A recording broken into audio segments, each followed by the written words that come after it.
25 साल पुरानी बात है। 1998 में राजस्थान के जोधपुर में हम साथ साथ हैं फिल्म की शूटिंग चल रही थी। 1 और 2 अक्टूबर की रात को इस घने जंगल में अचानक एक बिना छत वाली जीप रुकती है। इसमें हम साथ साथ हैं मूवी के एक्टर्स मौजूद हैं। ड्राइवर सीट पर सलमान खान, साइड में सैफ अली खान, पीछे वाली सीट पर तीनों एक्ट्रेसेस तब्बू, सोनाली बेंद्रे और नीलम कोठारी। कथित आरोप है कि सलमान खान ने जोधपुर के कंकानी गाँव के इस जंगल में 2 ब्लैक बक्स यानी कि काले हिरणों का शिकार किया और इसका परिणाम ये हुआ कि जीवन का टारगेट क्या है तुम्हारे?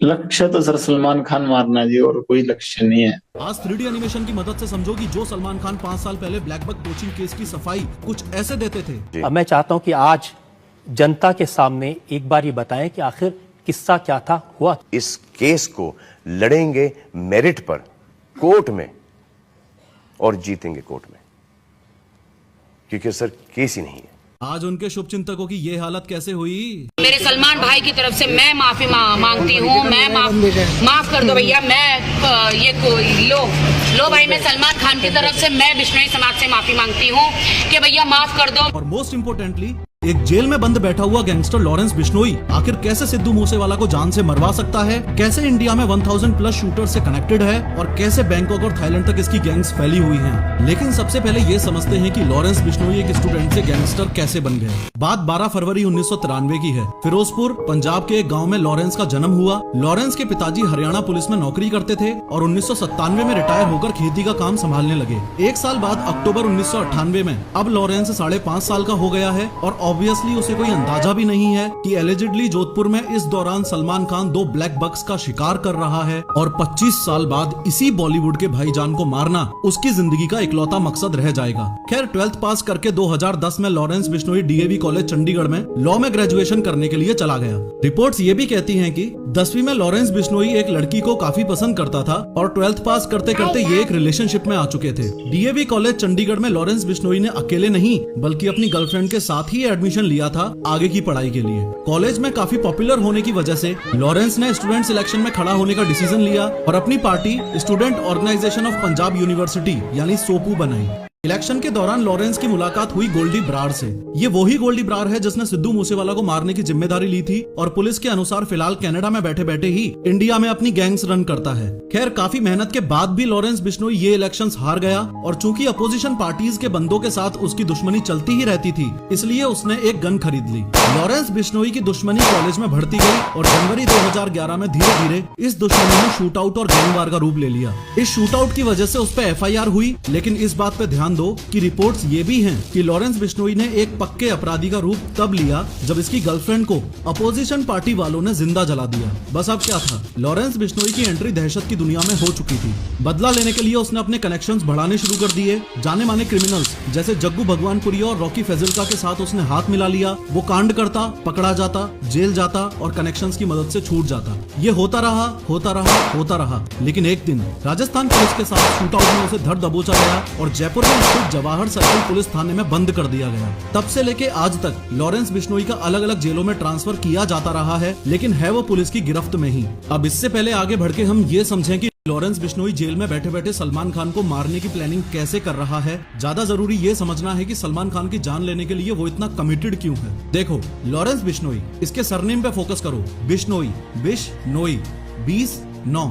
जी हाँ, ये बिश्नोई कम्युनिटी 20 और 9 यानी 29 नियम को फॉलो करती है। मान्यता यही है कि असली बिश्नोई वो ही है जो इन 29 रूल्स को फॉलो करता हो। इन 29 रूल्स में से कुछ रूल्स ये भी हैं कि दारू नहीं पीनी है, अमावस्या को व्रत रखना है, नीले कलर के कपड़े नहीं पहनने हैं, सुबह सूर्योदय होते ही नहाना है एंड मोस्ट इम्पोर्टेंटली जानवरों और पर्यावरण को सुरक्षित रखना है। इस 5वें पॉइंट की इम्पोर्टेंस आप इस इमेज की मदद से भी समझो। एक बिश्नोई महिला एक हिरण को स्तनपान करवा रही है। ये ब्लैक बक्स आपके और मेरे लिए एनिमल्स हो सकते हैं, लेकिन बिश्नोई समाज के लिए पालतू और पूज्यनीय हैं। लोग इस बात के लिए बिश्नोइयों को प्रेज भी करते हैं। जब दुनिया को ग्लोबल वार्मिंग का ग मालूम नहीं था, सदियों से ये मेरा बिश्नोई समाज के लोगों ने पर्यावरण की रक्षा के लिए बलिदान दिए। ये कम्युनिटी ब्लैक बक्स को बच्चों की तरह पालती है और दुखद तौर पर ऐसा कथित आरोप है कि सलमान खान ने इनके बच्चों का यानी काले हिरणों का शिकार किया है। बट वेट, क्या सलमान खान ने सच में शिकार किया था? चलो ब्लैक बक पोचिंग केस में आपको विटनेस साइड की स्टोरी दिखाता हूँ। बात राजस्थान के जोधपुर में कंकाणी गांव में 25 साल पहले 1998 में 1 और 2 अक्टूबर की मध्य रात्रि की है। छोगाराम जी को अचानक 2 गोलियां चलने की आवाज आती है। आज चांदनी रात है। मेरे को ठीक है। आपने सबको कोर्ट में पहचाना? लाइट में देखा था आपने? हाँ, लाइट में देखा। तो ये लाइट आज चांदनी रात थी। चांदनी रात थी। चांदनी रात थी। गोलियों की आवाज सुनकर छोगाराम जी बाकी लोगों को लेके लाठी डंडों के साथ मौकाए वारदात की जगह पर दौड़ के पहुंचे।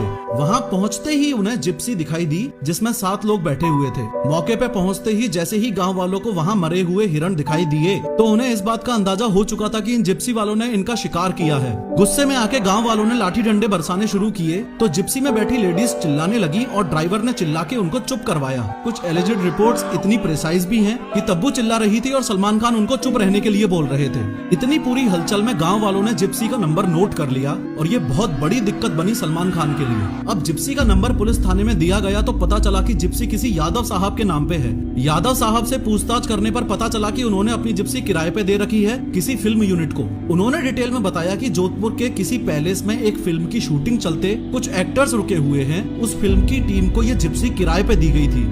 पुलिस को अंदाजा लग चुका था कि शूटिंग तो फिलहाल हम साथ साथ हैं मूवी की चल रही है। फर्दर इंक्वायरी से पता चला कि जिप्सी की जिम्मेदारी हरीश दुलानी नामक व्यक्ति को दे रखी थी जो कि उसका ड्राइवर था। इस हरीश दुलानी को अच्छे से देख लो, ये इस कहानी का मोस्ट इम्पोर्टेंट कैरेक्टर है। इसने ही सबकी धोती खोली थी। सारे राज कोर्ट के सामने इसने ही बताए थे। इसने ये भी बताया था कि सिर्फ 1 और 2 अक्टूबर को ही नहीं, उससे पहले सितंबर 1998 के लास्ट वीक में भी सलमान खान ने 2 बार हिरणों का शिकार किया था। दुख की बात तो ये है कि फिलहाल इसकी हालत ये है। क्या आपने देखा था? क्या आपको लगा कि सलमान ने शिकार किया था? आपने क्या वो बोला था अपने कोर्ट में? नहीं, मैंने जो बोलना था मैंने कोर्ट में बोल दिया। मैं इस बारे में अब मैं टिप्पणी करने में मेरी हिम्मत नहीं है।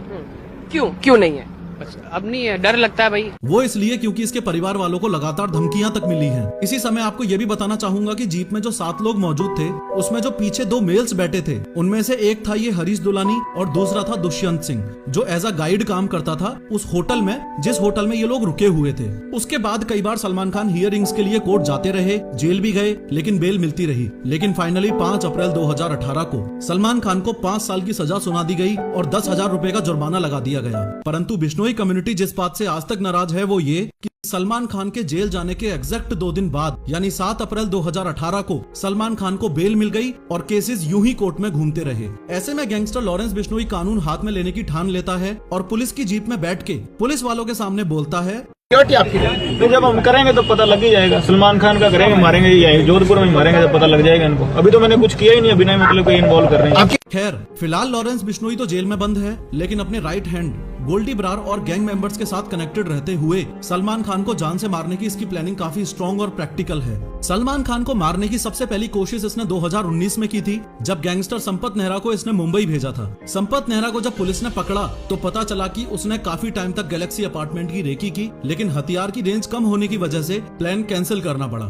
सलमान खान को मारने की दूसरी कोशिश इसने 2022 में की थी जब कनाडा में बैठे गोल्डी ब्रार ने एक शूटर को मुंबई भिजवाया और हमले की साजिश करने के लिए मुंबई में उसे एक कमरा दिलवाया। सलमान खान के फार्म हाउस की रेकी की गई। फार्म हाउस के गार्ड से शूटर ने दोस्ती तक भी कर ली थी। हर मूवमेंट पर नजर थी लेकिन सलमान खान के साथ हैवी सिक्योरिटी होने की वजह से प्लान कैंसिल करना पड़ा। इसके अलावा सलमान खान के पिताजी सलीम खान जिस पार्क में वॉक के लिए जाते थे उस पार्क की बेंच पर उन्हें धमकी भरी चिट्ठी भी मिली थी। चिट्ठी में साफ साफ लिखा था कि तेरा सिद्धू मूसेवाला जैसा हाल कर देंगे। और सबसे लेटेस्ट यानी 22 मार्च 2023 को सलमान खान को ईमेल के जरिए धमकी मिली है जो कि रोहित गर्ग नामक व्यक्ति ने भेजी है और गोल्डी ब्रार ने भिजवाई है। अगेन वही सेम बात लिखी है कि या तो माफी मांग ले या जान जाएगी। ये माफी मांगने वाला मसला ये है कि लॉरेंस बिश्नोई कहता है कि मैं सलमान खान की जान नहीं लूंगा, माफ कर दूंगा और यहाँ तक कि उसके पैर भी पकड़ लूंगा अगर सिर्फ और सिर्फ हम बिश्नोइयों के मुक्तिधाम मुकाम मंदिर में जाके वो माफी मांग ले। तो कैसे आप माफी चाहते हैं?